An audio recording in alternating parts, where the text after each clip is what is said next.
stopped reading the text when I got to the part where she called me the help.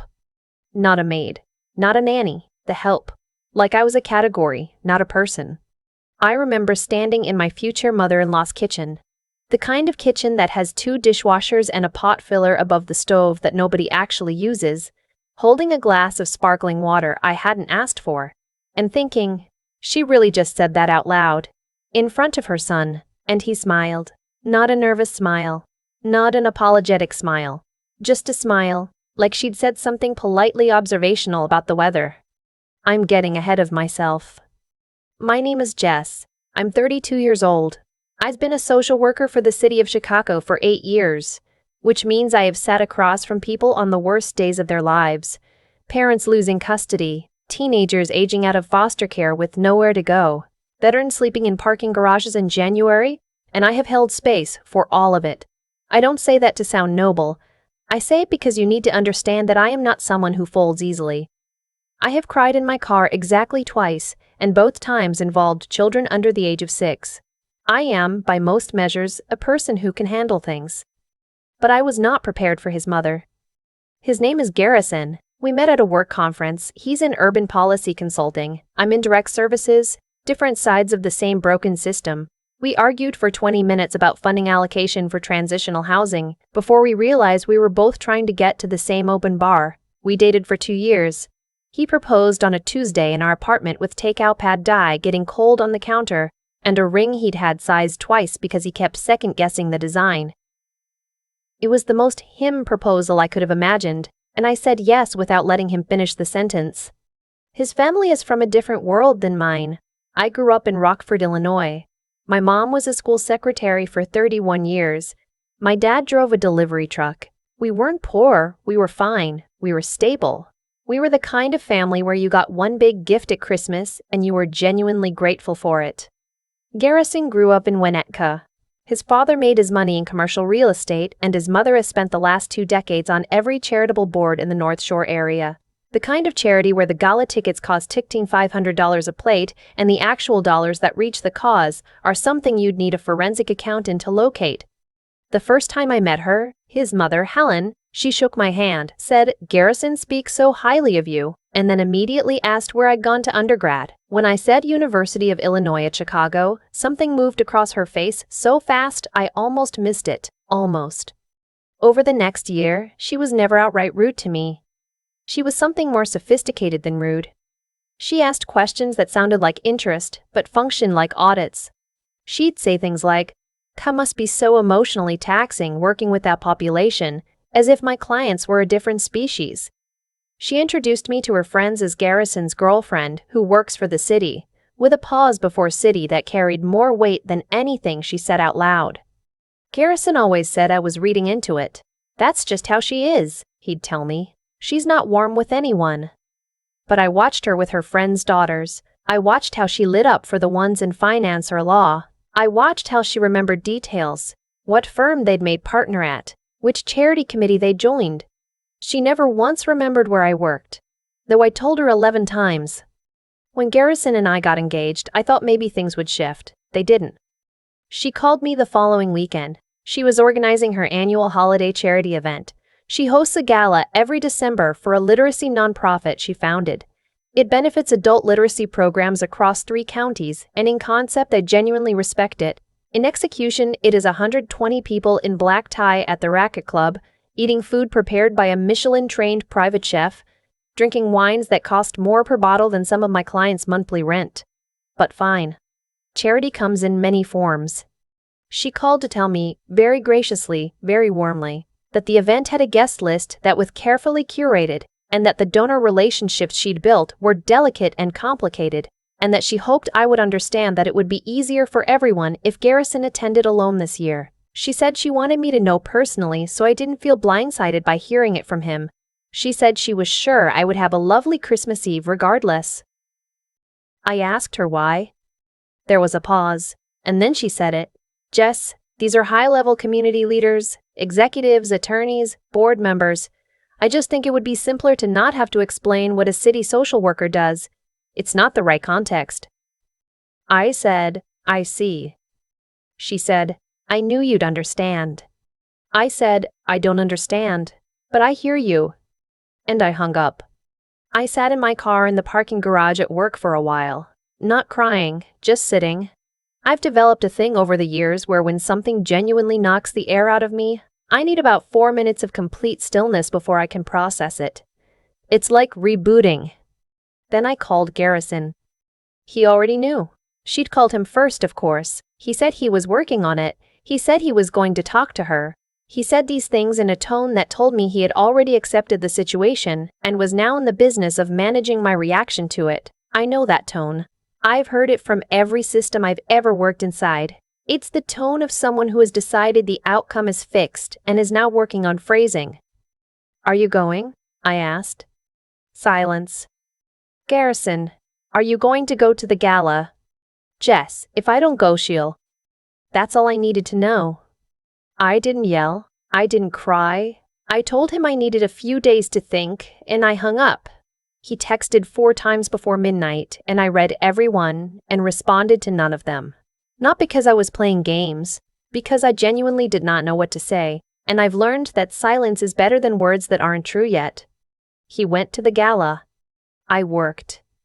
I'd already picked up an extra shift at the crisis hotline I volunteer with on Friday nights. One of those things you do when you've been in social services long enough and you need to feel useful in a direct, immediate way. It's a different kind of work than my day job. My day job is paperwork and systems and advocacy. The hotline is just listening. Just being the voice on the other end of the phone at 11 p.m. for someone who picked up instead of something else. I've been doing it for 5 years.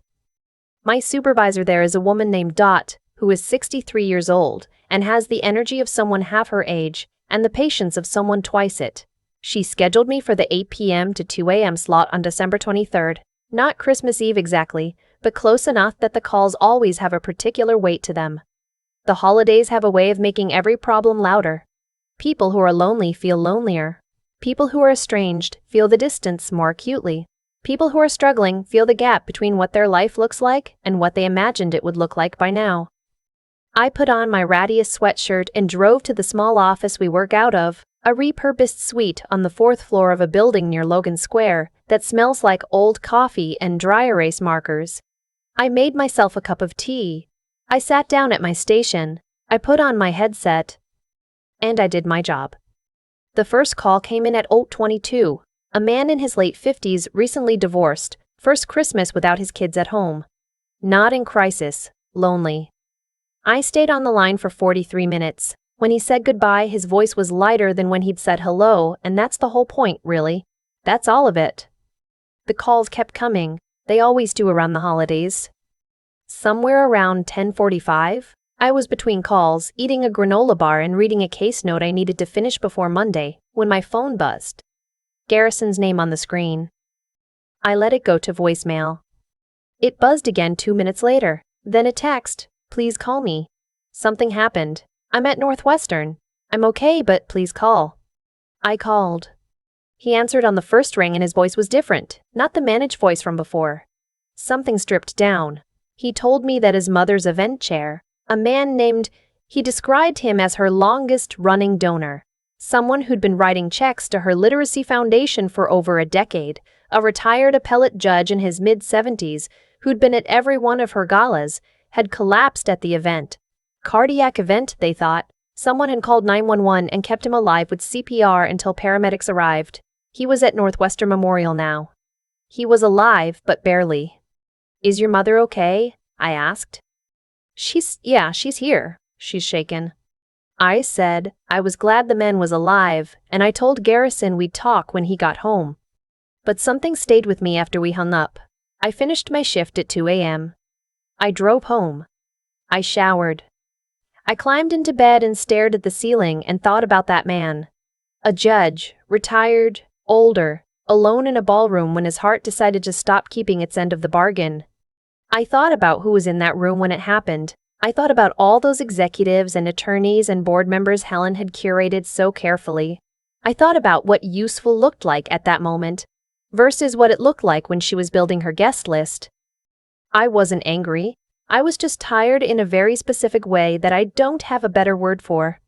2 days later, Garrison came home. He'd been staying with his mother because she was, understandably, rattled. We sat across from each other at our kitchen table, and I let him talk first. He said he was sorry. He said he'd been wrong not to push back harder. He said a lot of right things in the right order, and I listened to all of them. Then I asked him, "If your mother does this again, excludes me, diminishes me, makes me feel like I don't belong in your life, what are you going to do?" He was quiet for a long time.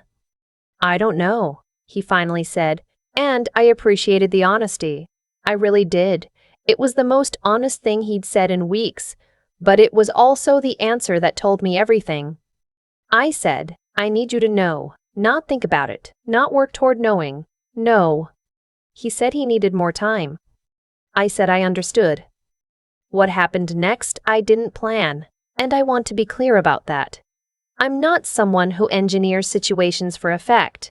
I'm not telling this story because I orchestrated some poetic revenge. I'm telling it because life is strange, and sometimes the thing that clarifies everything is not something you did, it's something that just happens. And you're there for it, and afterward you can't pretend you didn't see what you saw. A week after the gala, I was back at the hotline for my regular Friday shift. Around 9 p.m. I picked up a call. The voice on the other end was a woman, probably in her 60s, steady but careful, the voice of someone who'd been raised to keep themselves composed and was working hard to do it. She said she wasn't calling for herself. She said her father had just come home from a rehabilitation facility after a cardiac event over the holidays, and he was struggling. Not physically. The physical recovery was on track. Emotionally. He'd told her that night that he felt like a burden, that he wasn't sure what he was recovering for, that the holidays had made everything feel pointless. She said she didn't know what to do. She said she felt like she was watching him disappear. I know that call. I've taken that call before, the family member calling on behalf of someone who won't call for themselves. It's one of the most important calls we get because it means someone out there is not alone, even if they don't know it yet. I talked to her for a long time. I walked her through what to say to him, what not to say, how to create an opening without applying pressure, which resources she could bring in that wouldn't feel clinical or threatening to someone who'd spent his whole life being self-sufficient. I gave her the number for a senior counseling program I knew well. I told her to call us back any time, herself included. Before she hung up, she paused. She said, "Can I ask, are you a therapist?" I said, "No, I'm a social worker." She said, "Well, whoever trained you did something right, thank you." She hung up. I sat there for a moment with my headset still on, the line quiet, the office humming its quiet late-night hum. And I thought, this is what I do. This. Right here. Not at a gala, not with a name tag and a dress that costs more than my car insurance, not explaining myself to donors who wouldn't remember me by morning. Here, at 9 p.m. on a Friday, helping someone figure out how to save her father. When I got home that night, I wrote Garrison a letter, not an email. A letter, by hand. 4 pages on the legal pad I keep in my nightstand. I'm not going to share all of it, because some of it is just mine, but I told him that I had loved him genuinely, and I believed he loved me the same way. I told him that love wasn't the question. The question was, what he was willing to build, and with whom, and what he was willing to let go of to do it. I told him that I could not spend the rest of my life being a person his mother needed to explain. I told him I hoped he found the clarity he'd said he needed. I left the ring on the letter. I packed a bag and stayed with my friend Becca for a week. He called every day. I picked up on the 4th day. We talked for 2 hours. There was a lot of truth in that conversation, more than we probably managed in the last 6 months combined. He cried. I cried too in the car, which counts. I told him I wasn't trying to punish him. I told him that what I wanted was a partner who knew, without needing time to think about it, that I was worth defending. He said he thought he could be that person. I said I believed he wanted to be. Those are different things. He understood. I heard, through a mutual friend in the non-profit world, something that I didn't know what to do with for a while. The man who'd collapsed at the gala, the judge, the long-running donor, had apparently become something of a changed person after his cardiac event. Those experiences do that sometimes. He'd started volunteering, directly. Not writing checks, showing up. He'd called Helen's Literacy Foundation, asking to actually go into the adult education centers and read with participants. And apparently when he'd asked the program director what kind of staff they had, he'd spent 20 minutes talking about the importance of trained social workers and wraparound services. He was now advocating loudly for the foundation to hire 2 full-time MSW credentialed staff members. Helen, my mutual friend told me, had to sit through a board meeting where this man, her crown jewel donor, her Gala's anchor, explained at length why people with my credentials and my kind of work were the backbone of any effective literacy program. I don't know if that's karma. I don't really believe in karma the way the word gets used on the internet. I believe in the long, slow logic of things. I believe that dismissing people for what they do instead of who they are is a bet with terrible odds. I believe that the woman who answered the phone at 9 p.m. on a Friday and helped a daughter figure out how to reach her father didn't need a gala to prove her worth. She just needed to keep showing up. Which I did. I still do. Some days I think about what my life might look like if I'd just swallowed it, smiled at Helen's events, let Garrison manage my reactions, become the version of myself that fit more comfortably in her kitchen. I think I would have disappeared slowly, not all at once, just degree by degree, season by season, until I woke up one day and couldn't find the person who used to cry in her car over a 6-year-old and mean it. I'm glad I didn't swallow it. I'm still in Chicago. I still work for the city. I picked up a second caseload specialization in housing instability last spring, and I'm genuinely proud of it. I still volunteer at the hotline on Fridays. I moved into a smaller apartment in Andersonville that I like better than the place Garrison and I had shared anyway. The windows face east, and the light in the morning is the kind of thing you don't appreciate until you have it. I'm not dating anyone right now. I'm not open to it. I'm just not in a hurry. I've learned that the people who need you to make yourself smaller before they'll let you in are not the people worth shrinking for. And I've learned, or maybe I already knew and just needed the reminder, that the work you do when no one is watching, when there's no donor in the room, when the only witness is a stranger on the other end of a phone line at 9 p.m. on a Friday, that work is the realest thing there is. I am not just a social worker. I never was. I keep coming back to that kitchen, the 2 dishwashers, the pot filler nobody uses, the way Helen's face moved when I said UIC, just for a half second, barely visible, but I'd spent 8 years reading people in rooms where they were trying not to show what they felt. I knew what I saw. What I've had to sit with, long after Garrison and I stopped talking every day, is that she wasn't entirely wrong about one thing. I don't fit into that world. But not because I'm less than, because I'm made of different material entirely, and the 2 things are not the same, even though people like Helen spend their whole lives trying to convince you they are. There's something that happens when you do hard work quietly for a long time. You develop a kind of internal compass that doesn't rely on anyone else's approval to stay calibrated. I think that's what 8 years of sitting across from people in crisis does to you. It strips away the need for external validation in a way that's not dramatic. It's just slow and steady, like water wearing down rock. I didn't choose to be that person. I became her through repetition, through showing up on Fridays at 8 p.m. when I could have stayed home, through staying on the phone 43 minutes with a man who just needed someone to talk to on the night before Christmas Eve, through caring about outcomes that nobody photographed. That's not virtue in any grand sense. It's just what integrity looks like when nobody's watching, when there's no donor in the room. When the only record of what you did is a stranger feeling slightly less alone at midnight. The situation with Garrison's father's donor, the retired judge whose heart gave out at the gala, and then the woman who called the hotline, her father recovering in the same city from the same kind of cardiac event, the same night, and me being the one who answered. I'm not going to call that fate. I'm not built that way. But I do think there's a logic to things that reveals itself slowly. The people who dismiss what they can't immediately quantify tend to be the ones who eventually need exactly that thing. Helen built her whole gala around the idea that certain professions were worth a seat at the table, and it was the people she'd quietly edged out, the trained counselors, the social workers, the ones doing the unglamorous work, who kept the machinery of actual human welfare running.